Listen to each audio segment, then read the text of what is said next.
तो दोस्तों डीएलएफ ने अपने क्वार्टर वन के नंबर को डिस्क्लोज कर दिया है। तो चलिए देखते हैं क्या है क्वार्टर वन के नंबर्स के अंदर डाटा क्रॉस में दिया गया है। तो देखिए पिछले क्वार्टर में कंपनी ने 3127 करोड़ का रेवेन्यू जनरेट किया था ऑपरेशन के थ्रू। पिछले साल देखते हैं तो मात्र 1362 करोड़ के आसपास, जबकि अभी देखें तो बढ़ के 2716 करोड़ आपको जाता हुआ देखने को मिला। तो साल दर साल जाते हैं तो साल दर साल कंपनी का जो रेवेन्यू है वो आपको डबल होता हुआ देखने को मिला है। क्वार्टरली बेस पे जाते हैं, यहाँ पे एक गिरावट आपको देखने को मिल रही है, लगभग 13% के आसपास की गिरावट है। लेकिन बेसिकली इनका जो बिजनेस होता है ये साइक्लिक इनके बिजनेस होते हैं, तो ऐसे में आपको साल दर साल ही चेक करना रहता है। तो साल दर साल देखें तो गजब की रैली आपको देखने को मिली, डबल होता हुआ देखने को मिला कंपनी का रेवेन्यू साल दर साल। कंपनी हो गया 2716 करोड़ का रेवेन्यू इस क्वार्टर में, जबकि मार्केट का अनुमान था लगभग बोल सकते हैं 2050 करोड़ के आसपास। कुछ ब्रोकर हाउस का ये भी माना था कि कंपनी का रेवेन्यू लगभग 1750 करोड़ के आसपास भी आता हुआ देखने को मिल सकता है। मैक्सिमम से मैक्सिमम 2050 करोड़ का रेवेन्यू की एक्सपेक्टेशन थी। यहाँ पर देखें तो 2716 करोड़ का रेवेन्यू आपको देखने को मिला है। तो रेवेन्यू तो बहुत शानदार कंपनी की ओर से दिए गए। चलिए खर्चे क्या है वो देखते हैं। तो देखिए पिछले क्वार्टर में कंपनी 2295 करोड़ खर्च किए थे, पिछले साल 1272 करोड़।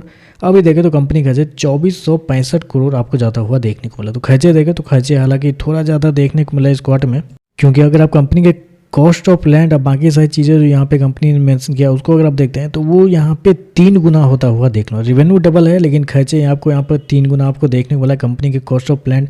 हो सकता है कि आने वाले समय में कॉस्ट ऑफ लैंड का जो कीमत है वो शायद आपको कम होता हुआ देखने को मिले, क्योंकि कुछ चीज़ें जो होती है वो कंपनी खर्च नहीं करती, अगले क्वार्टर में उसका यूटिलाइज कर लेती है। तो ऐसे में देखना पड़ेगा अगले क्वार्टर में। लेकिन यहाँ पर देखें तो खर्चे हालांकि थोड़ा सा ज़्यादा देखने को मिल रहा है। चलिए कंपनी का प्रॉफिट क्या निकलता है वो देखते हैं। तो देखिए पिछले क्वार्टर में कंपनी 1282 करोड़ के प्रॉफिट में थी, पिछले साल 645 करोड़ के आसपास, जबकि अभी देखें तो लगभग 763 करोड़ आपको जाता हुआ देखने को मिला। तो कंपनी के प्रॉफिट के अंदर देखें तो एक अच्छी खासी तेजी आपको देखने को मिल रही है। लगभग बोल सकते हैं आप 19% के आसपास का जंप आपको देखने को मिला। ये थोड़ा सा कम है क्योंकि कंपनी का रेवेन्यू आपका डबल होता हुआ देखने को मिला और प्रॉफिट मात्र 19% बढ़ते हुए देखने को मिला है। जबकि क्वार्टरली बेस पे जाते हैं तो क्वार्टरली बेस पे कंपनी के प्रॉफिट के अंदर गिरावट आपको देखने को मिली। लेकिन ऑलरेडी मैंने आपको बताया कि आपको साल दर साल ही देखना रहता है।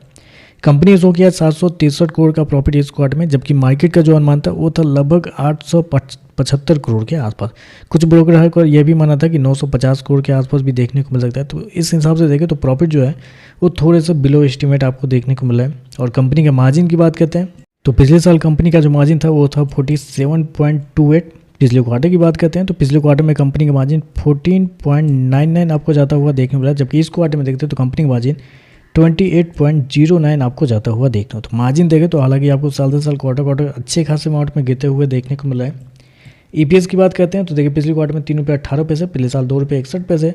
अभी देखें तो 3 रुपये 8 पैसे आपको जाता हुआ देखने को मिला। तो ओवरऑल देखें तो थोड़े मिक्स नंबर कहेंगे। रेवेन्यू तो कंपनी ने क्या गजब का दिया है, लेकिन उसके बावजूद कंपनी के बाकी पैरामीटर पर देखें तो कंपनी के नंबर थोड़े कमजोर देखने को मिले, क्योंकि प्रॉफिट बिलो एस्टीमेट है, मार्जिन आपको गिरते हुए देखने को मिला है। तो बाकी देखते हैं इस पर मार्केट कैसे रिएक्ट करता है। आज के लिए बस इतना ही। वीडियो पसंद आए तो लाइक कीजिएगा, साथ में साथ चैनल को सब्सक्राइब जो कीजिएगा। धन्यवाद।